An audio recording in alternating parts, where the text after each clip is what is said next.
už se mi nějak nedaří. Ahoj, Dáša. Ahoj Petře, jak se máš? Zavoláme si, jo? Tak pojď, hele, proberem to, jo? Co ti vadí? Kytky zalejvám, sex nám klape. Jasně, to je první, co tě napadne, viď? Divný, že jo? Přitom já na kytky vůbec nejsem. Čau. Náš syn potřebuje povzbudit. Synu, nevadí, že jsi blbec. I takový se oženili.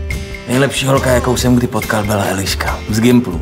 Tak ji najdi. Chtěli jste se někdy vrátit do minulosti? Vaše současné vědomí pošleme do vašeho 18letého těla. Petr tu šanci dostal.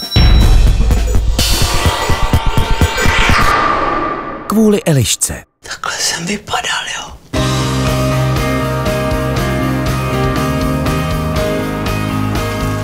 No, nechtěla bys do kina třeba?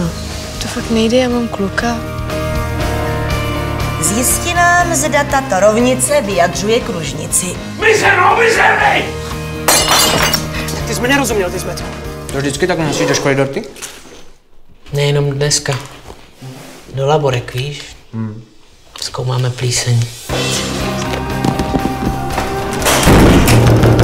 Já jsem jenom říkal, co si myslím. No právě. Mysli si, co chceš, ale ve škole drž hubu, jasný? Vale, pojď se. Věc se má tak. Mně teď právě je 40. Jo, já už normálně jsem dospělej.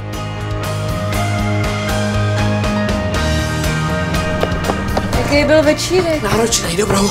Komedie Probudím se včera.